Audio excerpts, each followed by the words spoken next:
बिस्मिल्लाहिर्रहमानिर्रहीम। देखिए बेटा, हमने इस बात के बारे में डिस्कस किया था कि न्यूटन का फर्स्ट लॉ जो है वो हमें किस चीज के बारे में बताता है।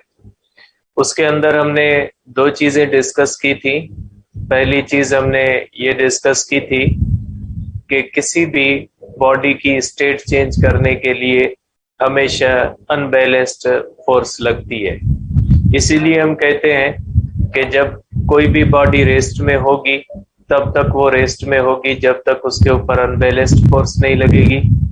और अगर कोई भी बॉडी मूव कर रही होगी विद अ यूनिफॉर्म मोशन तो तब तक यूनिफॉर्म मोशन के साथ मूव करती रहेगी जब तक उसके ऊपर अनबैलेंस्ड फोर्स नहीं लगती। तो ये हम इसीलिए कहते हैं कि स्टेट चेंज करने के लिए हमेशा अनबैलेंस्ड फोर्स लगाने की जरूरत पड़ती है। और दूसरी बात हमने इसके अंदर पढ़ी थी कि फर्स्ट लॉ कहता है कि जब फोर्स लगती है तो एक्सीलेशन पैदा होती है in the direction of force. अब हम पढ़ते हैं न्यूटन का सेकंड लॉ। बेटा बेटा न्यूटन का जो सेकंड लॉ है वो फर्स्ट लॉ की कंटिन्यूटी है। जिस तरह से फर्स्ट लॉ ने कहा था कि जब किसी भी बॉडी के ऊपर फोर्स लगाएंगे तो उसके अंदर एक्सीलेशन पैदा होगी, तो सेकंड लॉ जो होता है वो इस चीज के बारे में कहता है कि जो वो एक्सीलेशन पैदा होती है वो किन फैक्टर्स पे डिपेंड करती है।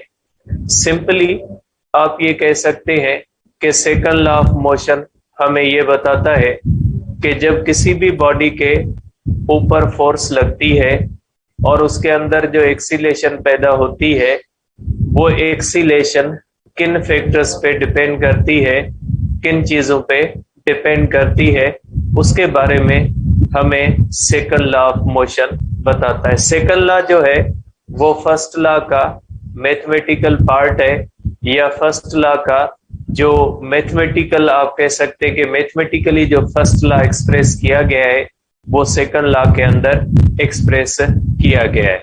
इसीलिए हम कहते हैं कि सेकंड लॉ जो होता है वो क्वांटिटेटिवली डील करता है फोर्स को और एक्सीलरेशन को। फर्स्ट लॉ डील करता है क्वालिटेटिवली। क्वालिटेटिवली का मकसद है कि फर्स्ट लॉ हमें थ्योरेटिकल डेफिनेशन देता है फोर्स की, कि फोर्स क्या होती है। उसके अंदर कोई भी फार्मूला नहीं दिया गया कि फोर्स को अगर कैलकुलेट करना है तो किस तरह से कैलकुलेट करेंगे, या एक्सीलेशन को अगर कैलकुलेट करना है तो किस तरह से कैलकुलेट करेंगे। ये फर्स्ट लॉ हमें नहीं देता। इनकी मैथमेटिकल एक्सप्रेशंस जो है वो हम पढ़ते हैं सेकंड लॉ ऑफ मोशन के अंदर। तो आज डिस्कस करेंगे बेटा हम second law of motion.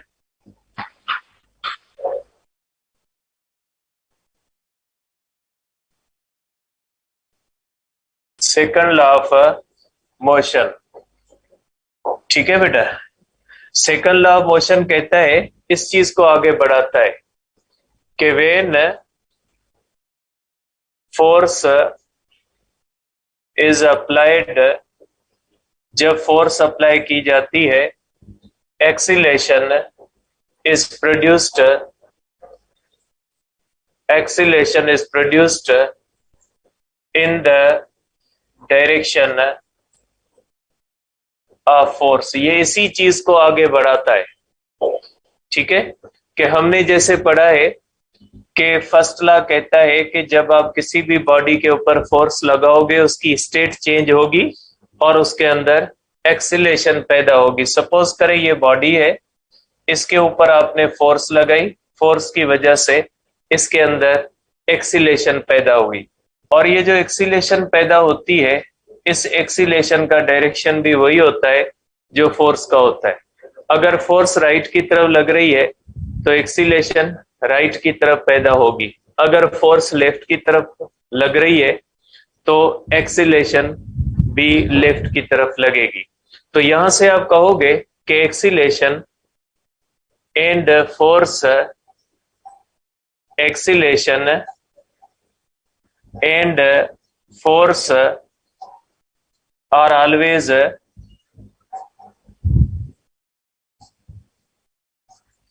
Parallel to each other.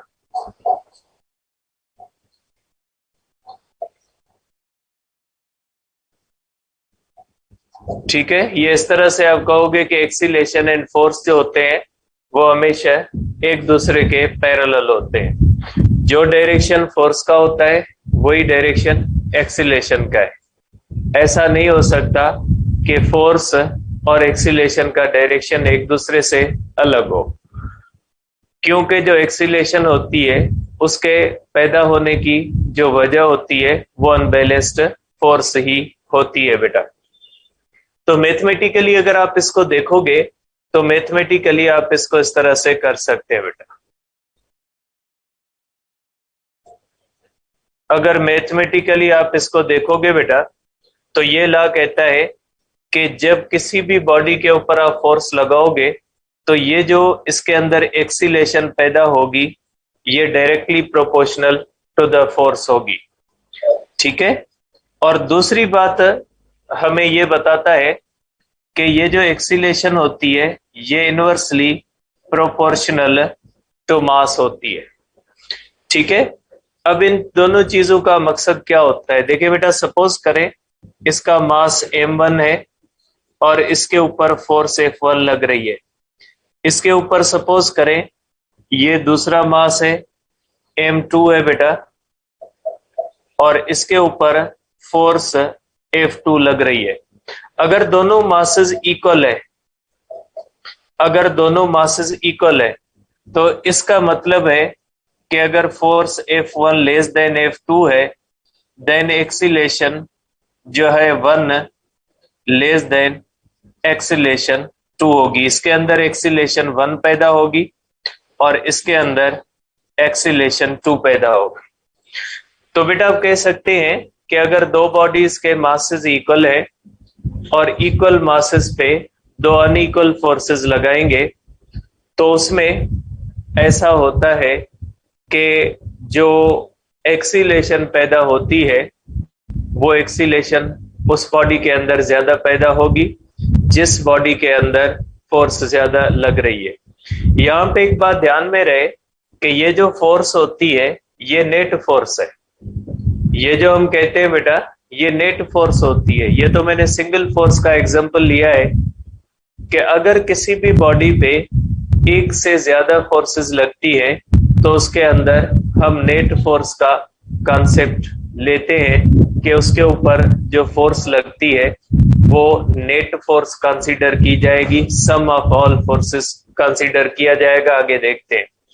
अब दूसरी बात ये होती है कि ये लॉ कहता है कि acceleration is inversely proportional to the mass. इसका मकसद है अगर एक बॉडी के अंदर मास m1 है और उसके ऊपर भी फोर्स F1 लग रही है, इसके अंदर एक्सीलेशन a1 पैदा होती है। और दूसरी बॉडी का मास m2 है और इसके ऊपर भी फोर्स F2 लग रही है, इसके अंदर भी जो एक्सीलेशन 2 पैदा होती है।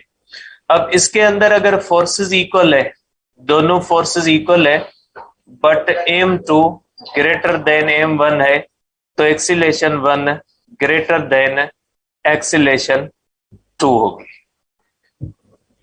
तो जिस बॉडी का मास बड़ा होगा उसके अंदर एक्सीलेशन कम पैदा होगी।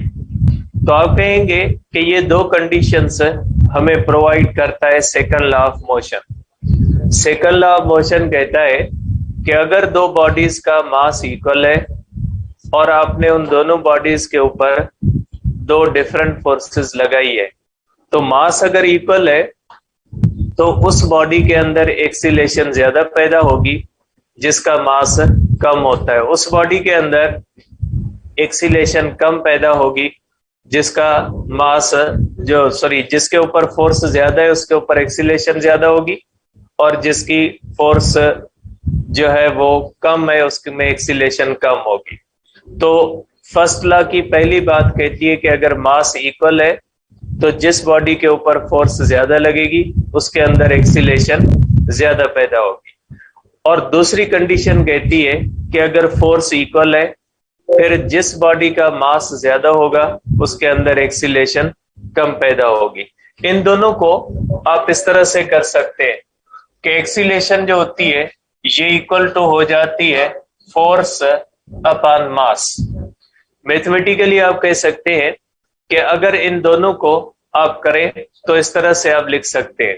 कभी कभी ये भी लिखा जाता है कि एक्सीलेशन इज इक्वल टू के एफ अपॉन एम, और यहाँ पे के की वैल्यू 1 कर दी जाती है। दोनों तरह से आप कर सकते हैं कि इसके अंदर कांस्टेंट की वैल्यू 1 आप रख सकते हैं। इसलिए रखते हैं क्योंकि ये जो कांस्टेंट ऑफ प्रोपोर्शनलिटी होता है ये हमेशा इक्वेशन को बैलेंस करने के लिए दिया जाता है।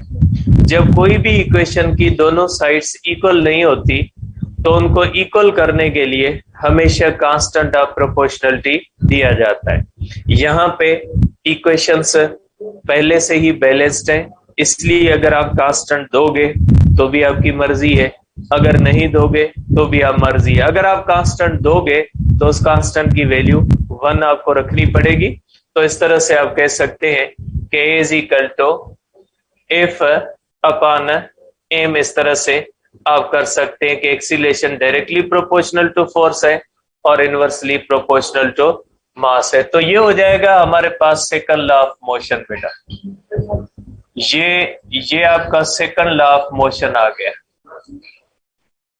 ठीक है, acceleration is equal to force upon mass. तो आप कह सकते हैं कि ये एक्सीलेशन का फार्मूला आ गया। ये सेकंड लॉ है। सेकंड लॉ की यही मैथमेटिकल एक्सप्रेशन है जो हमें बताती है कि acceleration is equal to force upon mass बेटा। अब इसी से आप फोर्स कैलकुलेट कर सकते हैं बेटा। Force can be calculated quantitatively. बेटा इसको क्वांटिटेटिवली कहा जाता है।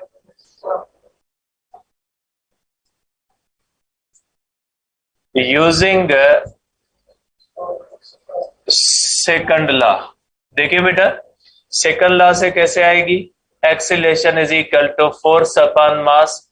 इसी को इस्तेमाल करेंगे तो फोर्स हो जाएगी ma। आप इसको इस तरह से कर सकते हैं कि ये फोर्स को कैलकुलेट करने के लिए इस्तेमाल किया जा सकता है। आप कह सकते हैं कि सेकंड लॉ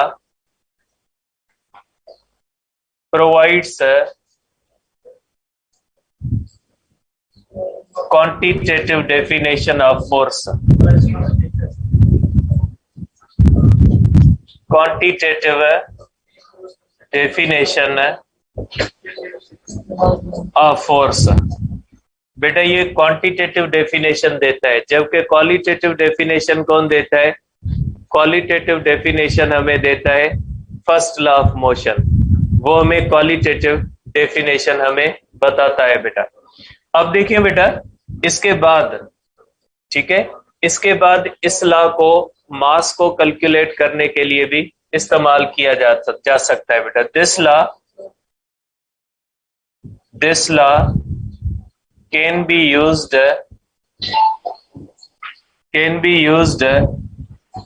to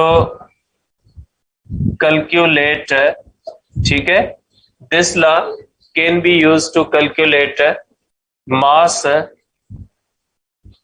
बेटा इस मास को कहा जाता है इनर्शियल मास। ठीक है, can be used to calculate mass quantitatively बेटा। बेटा इसको भी, मास को भी क्वांटिटेटिवली कैलकुलेट करने के लिए आप इस लॉ को इस्तेमाल कर सकते हैं।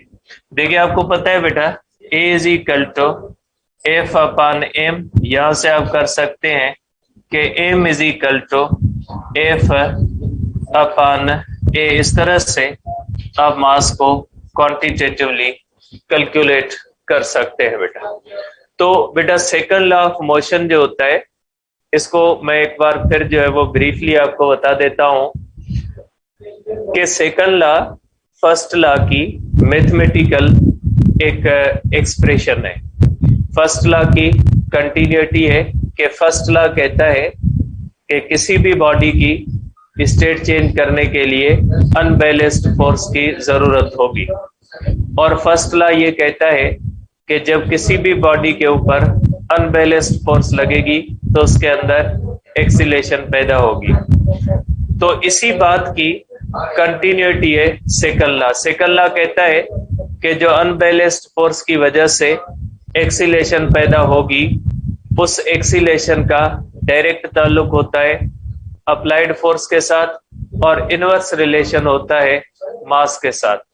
सेम फोर्स डिफरेंट मासेस के अंदर डिफरेंट एक्सीलेशन पैदा करेगी, ठीक है, या डिफरेंट फोर्सेस सेम मासेस के अंदर डिफरेंट एक्सीलेशंस पैदा करेगी। तो ये कहता है हमें second law.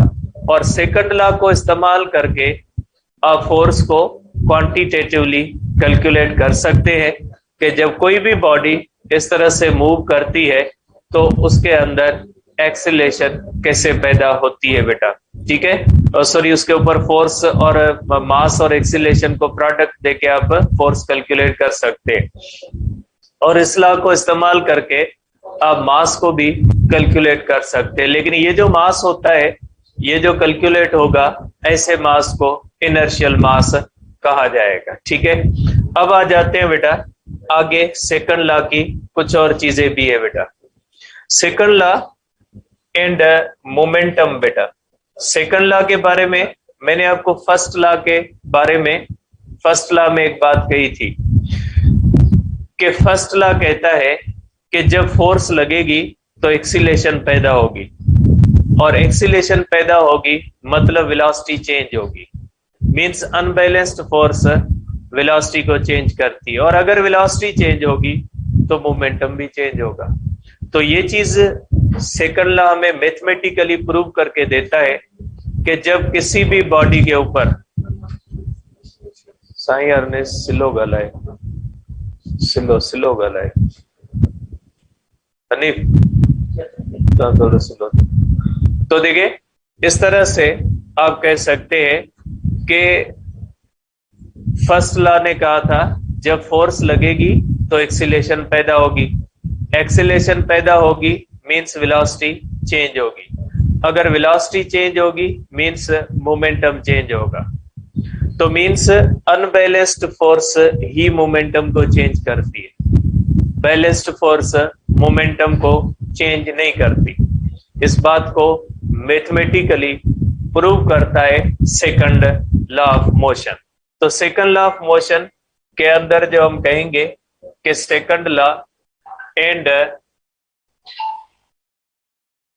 Second law and momentum.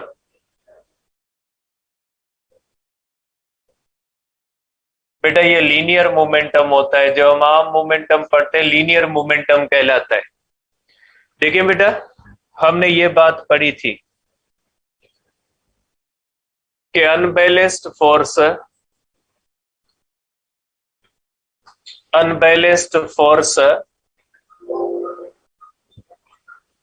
produces acceleration, therefore we can say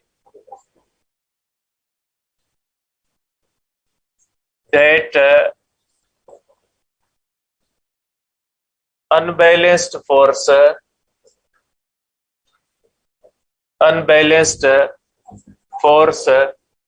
can also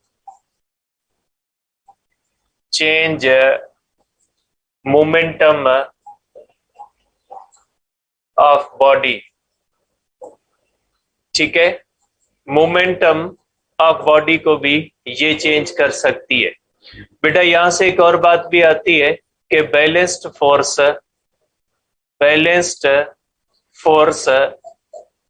can never change momentum of body. बेटा ये मोमेंटम ऑफ बॉडी को कभी भी चेंज नहीं कर सकती, ठीक है। Balanced force can never change momentum of body. अब इसको क्या सेकंड लॉ से हम इस बात को प्रूव कर सकते हैं या नहीं कर सकते, ठीक है। कि सेकंड लॉ की जो इक्वेशन है क्या उसको इस्तेमाल करके हम इस बात को प्रूव कर सकते हैं या नहीं कर सकते बेटा। तो आप देखेंगे बेटा के F is equal to M A बेटा, और यहां पे ये ध्यान में रखिएगा कि ये जो फोर्स है ये नेट फोर्स है या अनबैलेंस्ड फोर्स है। अगर बैलेंस्ड फोर्स होगी तो ये F0 मानी जाएगी। ठीक है, अगर कोई भी बॉडी है जैसे ग्राउंड के ऊपर पड़ी है या यूनिफॉर्म वेलोसिटी से मूव कर रही है तो उसके अंदर इस फोर्स को 0 माना जाएगा। ये वो फोर्स है जो अनबैलेंस्ड सूरत में नेट फोर्स की सूरत में हमें मिलती है बेटा। आप इसको इस तरह से कह सकते हैं कि ये होगी बेटा m और एक्सीलेशन होती है बेटा vf माइनस vi अपान बेटा t2 माइनस t1। ये एक्सीलेशन का फार्मूला होता है बेटा।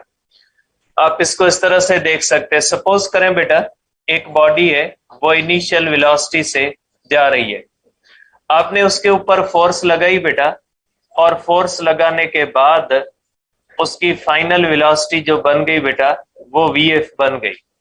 यहाँ पे इसका टाइम t1 है, यहाँ पे इसका टाइम t2 है। तो जो इसके अंदर एक्सीलेशन पैदा होती है बेटा वो होती है vf माइनस vi अपान t2 माइनस t1। ये एक्सीलेशन का फार्मूला है। और फोर्स का और वेलोसिटी का डायरेक्शन आप देख सकते हैं सेम है। तो आप यहाँ पे देखेंगे बेटा कि force is equal to m vf minus m vi upon delta t। t2 minus t1 को आप क्या कर सकते हैं बेटा, डेल्टा t1 आप कर सकते हैं बेटा। तो ये हो जाएगा बेटा बॉडी का फाइनल मोमेंटम। आपको पता है बेटा कि M V F means final momentum minus M V I means initial momentum. जब बॉडी यहाँ पे मूव कर रही है तो इनिशियल मोमेंटम है, और जब बॉडी यहाँ पे मूव कर रही है तो फाइनल मोमेंटम है, क्योंकि मास और वेलोसिटी की प्रोडक्ट मोमेंटम कहलाती है बेटा। तो ये हो जाएगा डेल्टा टी। तो आप कह सकते हैं कि force is also equal to the change of momentum upon time. ये आ गया फोर्स का एक और फार्मूला बेटा। तो आप ये कहेंगे कि सेकंड लॉ कहता है कि force is equal to delta P upon delta T. ये फार्मूला आ जाता है। अब ये इस फार्मूले की एक्सप्लेनेशन क्या है बेटा? ये फार्मूला कहता है कि force is equal to change in momentum upon time, rate of change of momentum. अगर किसी भी बॉडी के ऊपर फोर्स लगेगी तो मोमेंटम चेंज होगा। अगर कोई भी बॉडी है उसका मोमेंटम कांस्टेंट है तो जाहिर सी बात है उसकी चेंज इन मोमेंटम 0 होगी। अगर उसकी चेंज इन मोमेंटम 0 होगी तो इसका मतलब है कि उसके ऊपर फोर्स 0 है। तो आप कहोगे बेटा कि ये जो फार्मूला है ये फार्मूला कहता है कि फोर्स को आप इस तरह से भी डिफाइन कर सकते हैं कि rate of change of momentum is equal to force. कि इसका मतलब ये है कि अगर किसी भी बॉडी के ऊपर फोर्स लग रही होगी तो उसका मोमेंटम चेंज होगा, अगर फोर्स नहीं लगेगी तो मोमेंटम चेंज नहीं होगा। आप कर सकते हैं बेटा कि यहाँ पे कि अगर फोर्स 0 है तो rate of change of momentum भी क्या हो जाएगा, 0, मींस मोमेंटम चेंज नहीं होगा। अगर फोर्स 0 नहीं है तो rate of change of momentum भी 0 नहीं होगा। फॉर एग्जांपल मैं यहाँ पे लिख देता हूं कि अगर किसी भी बॉडी के ऊपर फोर्स 0 लग रही है तो क्या हो जाएगा बेटा, delta P upon delta T is equal to 0 delta P upon delta T means change in momentum delta P is equal to 0 into delta T is equal to 0। तो आप कहेंगे कि अगर डेल्टा पी 0 है तो मोमेंटम रिमेन्स कंजर्व्ड।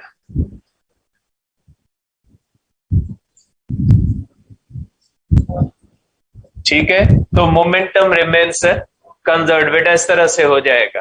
तो तो आप कह सकते हैं कि इस फॉर्मूले से आप इस बात को भी कह सकते हैं कि force can also be defined as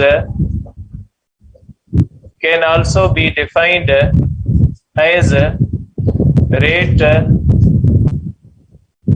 of change of momentum, ठीक है, rate of change of momentum is equal to force. बेटा rate of change of momentum को आप फोर्स कह सकते हैं। तो आप कहोगे कि किसी भी बॉडी के ऊपर अगर फोर्स लगेगी, नेट फोर्स लगेगी, तो उसके ऊपर उसका मोमेंटम चेंज होगा। अगर किसी भी बॉडी के ऊपर नेट फोर्स नहीं लगेगी तो उसका मोमेंटम चेंज नहीं होगा। मींस मोमेंटम चेंज करने के लिए नेट फोर्स का होना जरूरी है। ठीक है, यहां पे कॉन्सेप्ट आता है बेटा इंटरनल और एक्सटर्नल फोर्स। तो यहां पे जो न्यूटन के लॉ के अंदर हम कहते हैं कि when force is applied acceleration is produced, तो ये जो फोर्स है ये नेट फोर्स है, और नेट फोर्स जो होती है वो हमेशा एक्सटर्नल फोर्स होती है बेटा।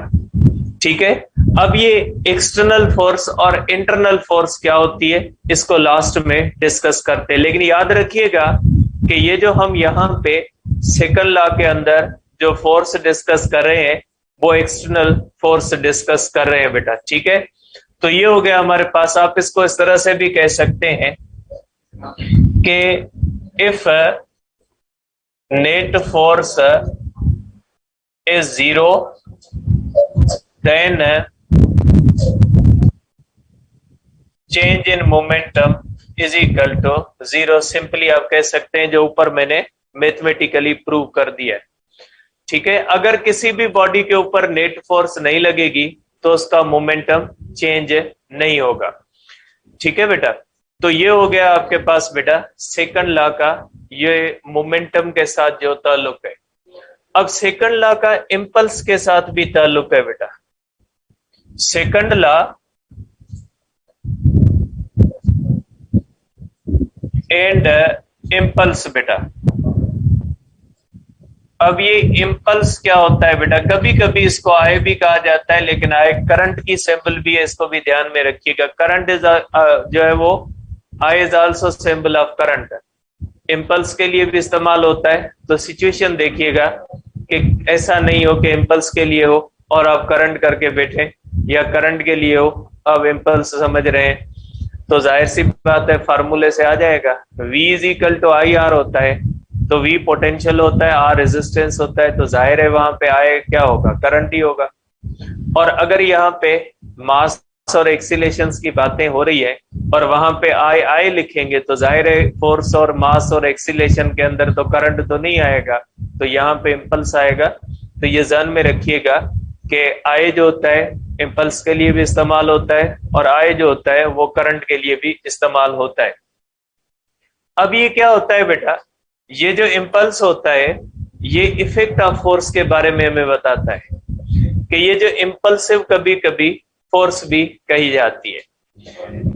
देखिए बेटा, इफेक्ट ऑफ फोर्स, किसी भी बॉडी के ऊपर फोर्स का क्या असर होता है उसके बारे में हमें बताता है जो है वो सेकंड लॉ। देखिए बेटा, सेकंड लॉ कहता है कि product of force and time जो होती है वो हमेशा चेंज इन मोमेंटम के बराबर होती है। पहले मैं इसकी मैथमेटिकल एक्सप्रेशन करता हूं और उसके बाद इसको आगे फर्दर डिस्कस करते हैं बेटा। आप कह सकते हैं बेटा कि इंपल्स का मकसद क्या होता है बेटा। इंपल्स का मकसद है बेटा effect of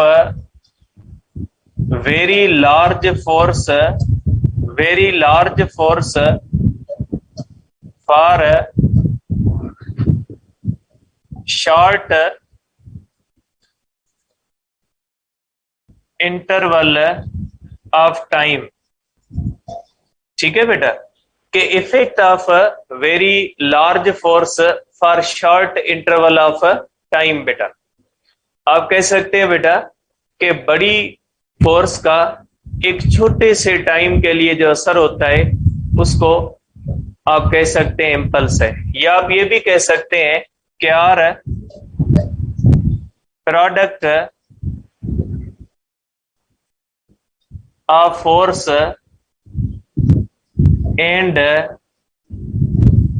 time is called impulse. जिस तरह से product of mass and velocity is called momentum, इसी तरह product of force and time is called impulse. बेटा ठीक है, अब ये इम्पल्स होता क्या है बेटा, देखें इम्पल्स का फिजिकल सेंस क्या होता है, इसको थोड़ा समझ लें बेटा। देखिए बेटा, अब आपके अंदर फोर्स लगाने की एक मैक्सिमम सलाहियत होती है। सपोज करें आप ज्यादा से ज्यादा 100 न्यूटन फोर्स लगा सकते हैं। अब वही 100 न्यूटन अगर आप इस तरह से दीवार को मारोगे तो आपके हाथ को इंजरी आएगी, आपका हाथ दुखेगा। उसी 100 न्यूटन से आप किसी फोम के ऊपर इस तरह से मारोगे तो आपके हाथ को कुछ नहीं होता। फोर्स तो आपकी वही है, वही 100 न्यूटन आपने एक हार्ड बॉडी दीवार के ऊपर लगाया, वही 100 न्यूटन फोर्स आपने एक सॉफ्ट बॉडी फोम के ऊपर लगाया। दोनों कंडीशन में फोर्स का आपके हाथ के ऊपर असर डिफरेंट हुआ। ये जो होता है इफेक्ट के आपके हाथ पे जो फोर्स का असर होगा वो कम होगा या थोड़ा होगा, ये इम्पल्स होता है। कि उसी दीवार के साथ जब आपने उसको टकराया हाथ को तो आपके हाथ पे फोर्स का असर ज्यादा हुआ, दीवार के ऊपर भी ज्यादा होगा। लेकिन वही 100 न्यूटन फोर्स जब आप फोम के ऊपर लगाते हो तो उसी फोर्स का फोम के ऊपर भी असर कम होता है और उसी का आपके हाथ के ऊपर भी असर कम होता है। तो किसी भी फोर्स का किसी भी चीज के ऊपर जो असर होता है उसको क्या कहा जाता है, उसको कहा जाता है इम्पल्स। इम्पल्स से हमें यह पता लगता है कि किसी भी बॉडी के ऊपर जब हम फोर्स लगाते हैं उसका उसके ऊपर असर क्या होगा।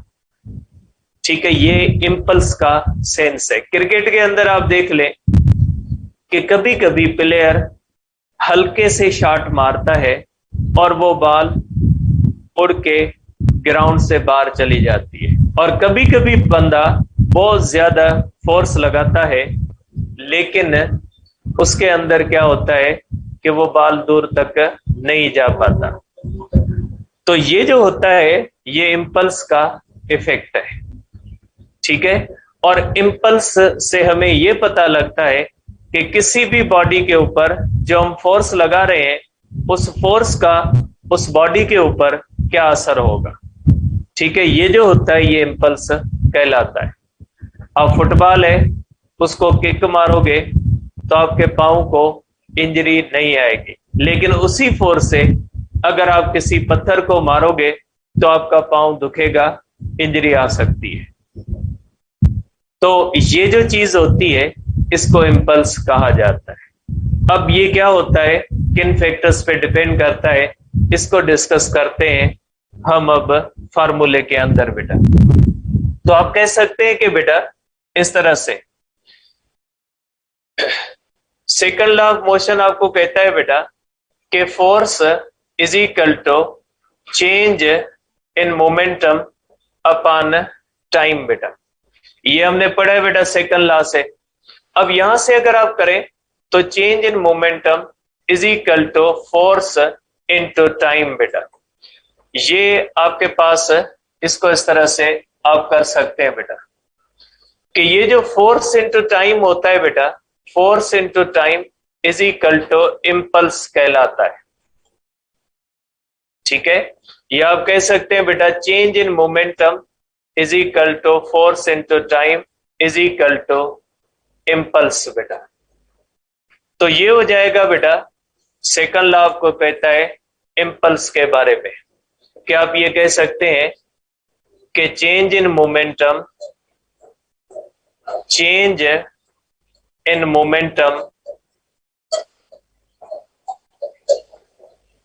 is equal to change in momentum is equal to impulse बेटा। चेंज इन मोमेंटम जो है वो इम्पल्स के इक्वल है बेटा, ठीक है। तो ये हो गया बेटा आपके पास इम्पल्स का फार्मूला, और इसका यूनिट जो होता है बेटा, यूनिट ऑफ इम्पल्स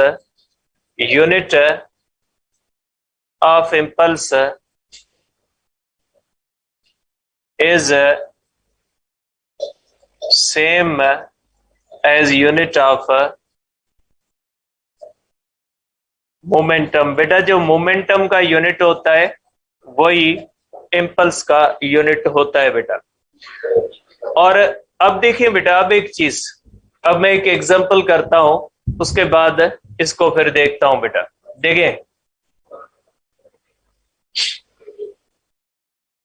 देखिए बेटा, सपोज करें कि आपने 100 न्यूटन फोर्स लगाई है दीवार के ऊपर, और आपने 100 न्यूटन फोर्स लगाई फोम के ऊपर। तो इस फोर्स का असर जब आप दीवार के साथ इस तरह से मारते हो तो ज्यादा होता है, फोम के साथ कम होता है। ये क्यों होता है? इसलिए कि ये जो फोर्स का असर होगा ये डिपेंड करेगा टाइम फैक्टर पे। आप देखते हैं ना, इनकी प्रोडक्ट है। जब आप इस तरह से मारोगे किसी चीज को तो आपके ऊपर फोर्स का असर जो होगा वो आल्सो डिपेंड करता है टाइम पे। जब आप इस तरह से किसी हार्ड बॉडी को मारते हो तो आपका टाइम जो होता है ना वो बहुत ही कम होता है। आप ऐसे मारते हो और आपका हाथ जैसे ही दीवार को लगता है, बहुत ही थोड़े टाइम के अंदर आपका हाथ जो होता है वो रुक जाता है। तो जब आप किसी भी चीज को इस तरह से हिट करते हो, आपके हिटिंग और आपके रुकने के दरमियान जो टाइम होता है वो इस बात को डिसाइड करता है कि आपके हाथ के ऊपर उस चीज का असर कितना होगा। आप दीवार को मारते हो, हाथ आपका दीवार को टच करता है और रुकता है। टच करने और रुकने के दरमियान टाइम बहुत ही थोड़ा होता है। तो इसलिए अगर टाइम बहुत ही थोड़ा होगा तो फोर्स का असर ज्यादा होगा, इसलिए आपके हाथ को ज्यादा असर महसूस होता है फोर्स का। तो ये जो किसी भी चीज को आप फोर्स लगाते हो तो आपके उस चीज को टच करने और जिस चीज से आप फोर्स लगा रहे हो उसके रुकने के दरमियान जो टाइम होता है वो टाइम इस बात का डिसाइड करता है कि आपके हाथ के ऊपर उस फोर्स का असर क्या होगा। आप फोम के ऊपर मारते हो तो फोम के अंदर हाथ चला जाता है।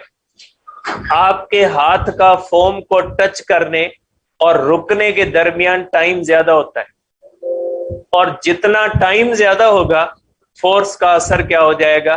कम, क्योंकि दोनों की प्रोडक्ट है। अगर फोर्स बढ़ेगी तो टाइम कम होगा, अगर टाइम बढ़ेगा तो फोर्स कम होगी। दोनों की प्रोडक्ट अनसर्टेनिटी के अंदर करते हैं ना, अनसर्टेनिटी के अंदर करते हैं। हेजनबर्ग की जो अनसर्टेनिटी प्रिंसिपल के अंदर करते हैं ना, delta P delta X greater than or equal to H cut, ठीक है, ये पढ़ते हैं ना। उसके अंदर हम क्या पढ़ते हैं कि इलेक्ट्रॉन की पोजीशन फाइंड नहीं कर सकते क्योंकि इलेक्ट्रॉन वेव है। आप कितनी भी कोशिश करें आप इलेक्ट्रॉन की पोजीशन फाइंड नहीं कर सकते क्योंकि वेव की पोजीशन नहीं होती। तो उसके अंदर गलती की गुंजाइश कितनी होती है वो हेजनबर्ग ने कैलकुलेट की कि उसके अंदर एक कांस्टेंट फैक्टर है कि जो आप कैलकुलेशन करोगे मोमेंटम की और पोजीशन की, उसके अंदर आपकी गलती h/2 पाई कम से कम होगी या उससे ज्यादा हो सकती है, h/2 से कम नहीं होगी। तो उसी बुनियाद पे हम कहते हैं कि अगर डेल्टा पी बढ़ेगी तो डेल्टा एक्स कम होगी। फॉर एग्जाम्पल अब मैथमेटिकल में आपको रीजन देता, सपोज करें बेटा 2 × 10 = 20 बेटा, सपोज करते हैं बेटा ये फोर्स है और ये टाइम है, हमने सपोज किया बेटा इनकी ये है कांस्टेंट बेटा। अगर ये कांस्टेंट है तो अगर आप इसको बढ़ा के 4 कर दोगे तो इसको कम करके इस तरह भी करोगे, अगर ये 2 हो जाएगी तो ये 10 हो जाएगी। इसका मकसद है कि जितना टाइम बढ़ता जाएगा उतना फोर्स का असर क्या होता जाएगा, उतना फोर्स का असर कम होता जाएगा। यहां पे अगर आप देख सकते बेटा, देखें सॉरी ये मैंने उल्टा लिखा है बेटा, ये 10 × 2 बेटा = 20। फोर्स 2 है और ये टाइम 10 रखा तब इसकी प्रोडक्ट 20 है। अगर यहाँ पे फोर्स बढ़ के 4 हो गई तो टाइम को कम करके 5 करोगे तो 20 हो जाएगी। तो यही सेम यहाँ पे आता है कि फोर्स और टाइम की प्रोडक्ट होती है कि जब आप किसी भी बॉडी को इस तरह से मारते हो तो अगर आपके टच करने और हाथ रुकने का जो टाइम होता है ये जो होता है ये डिसाइड करता है कि फोर्स का असर कितना होगा बेटा। जब इस तरह से बेटा आप बैट बॉल को मारते हैं प्लेयर, तो बेटा प्लेयर की बैट और बॉल के दरमियान एक टाइम होता है कि अगर इस तरह से बैट बॉल को लगी और लगने के बाद बॉल और बैट वापस जुदा कितने टाइम में होते हैं। अगर बैट और बॉल जल्दी एक दूसरे से जुदा हो जाएंगे तो टाइम उनका कांटेक्ट टाइम, इसको कहा जाता है time of contact. Time of contact कम होगा, टाइम ऑफ कांटेक्ट अगर कम होगा तो बैट का बॉल के ऊपर फोर्स का असर ज्यादा होगा, बॉल दूर चली जाएगी। लेकिन कुछ प्लेयर ऐसे होते हैं, देखिए आप कमेंट्री के अंदर एक टर्म सुना होगा कि इसकी टाइमिंग खराब है, इस बैट्समैन की टाइमिंग खराब है। टाइमिंग खराब का मकसद होता है इस तरह से बैट हिट करती है तो जिस प्लेयर की बैट हिट करने के बाद उसका हाथ रुक जाता है तो बॉल जल्दी बैट से जुदा हो जाएगा। बॉल जल्दी जुदा हो जाएगा तो उस फोर्स का असर बॉल के ऊपर ज्यादा होगा और बॉल दूर जाएगी। लेकिन कुछ प्लेयर ऐसे होते हैं कि बॉल को हिट करने के बाद उनकी बैट उनके साथ चली जाती है। जब बैट बॉल के साथ चली जाएगी ना तो टाइम ऑफ कांटेक्ट बढ़ जाएगा और उसके ऊपर फोर्स का असर कम होगा, वो बॉल जो होगी वो दूर नहीं जाएगी। तो बेटा ये इंपल्स है। इंपल्स से हमें पता लगता है कि किसी भी बॉडी के ऊपर जो फोर्स का असर होता है वो कितना होता है, ज्यादा होता है या कम होता है। तो ये फैक्टर कौन सा डिसाइड करता है, ये करता है टाइम का फैक्टर। इसीलिए वही फोर्स आप दीवार के ऊपर लगाते हो, टाइम ऑफ कांटेक्ट कम होता है, और वही फोर्स जब आप फोम के ऊपर लगाते हो तो टाइम ऑफ कांटेक्ट ज्यादा होता है। सेम फोर्स का डिफरेंट असर जो होता है वो टाइम फैक्टर की वजह से होता है। इसी चीज को हम क्या कहते हैं, इसी चीज को हम इंपल्स कहते हैं। और इंपल्स किसके बराबर होता है, इंपल्स होता है चेंज इन मोमेंटम के बराबर। आप कह सकते हैं कि किसी भी बॉडी का मोमेंटम अगर चेंज होगा तो उसके अंदर इंपल्स होगा बेटा। तो कभी कभी ये पूछा जाता है कि इंपल्स हर मूविंग बॉडी के अंदर होता है या नहीं होगा।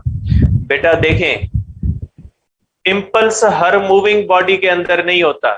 इंपल्स का ताल्लुक है चेंज इन मोमेंटम के साथ, और चेंज इन मोमेंटम जो होती है वो सिर्फ एक्सीलरेटेड मोशन के अंदर होती है। अगर मोमेंटम की चेंज 0 है, आप ये कह सकते हैं कि if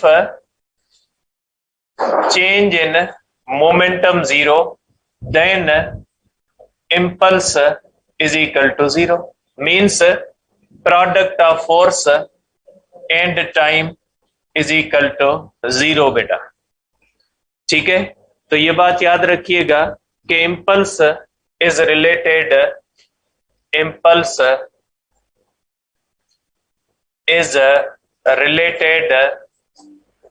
with accelerated accelerated motion only. ठीक है, bodies moving with uniform velocity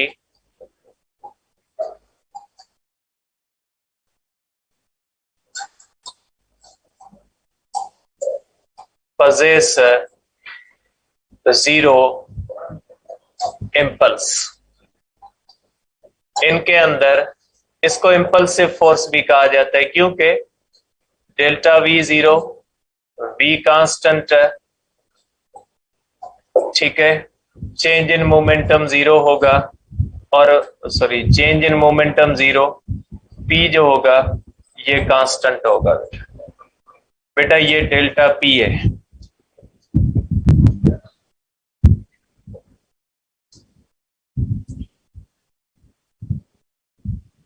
ठीक है, तो ये आप कह सकते हैं कि बेटा इसका ताल्लुक जो होता है, इसका ताल्लुक जो होता है बेटा सिर्फ और सिर्फ आप कह सकते हैं बेटा कि एक्सीलेटेड मोशन के साथ होता है बेटा। ठीक है, आज टाइम हो गया है, कल इसकी कुछ और चीजें हैं कि इसके अंदर जो न्यूटन के सेकंड लॉ के अंदर एक्सटर्नल और इंटरनल फोर्सेस क्या होती है, या कुछ फोर्सेस के केसेस हैं कि किस तरह से इस फोर्स को हम डील करते हैं, ये इंशाल्लाह कल हम डिस्कस करेंगे इसके बेटा। इसके बाद आपकी क्लास है इंटर वालों की लेजर की,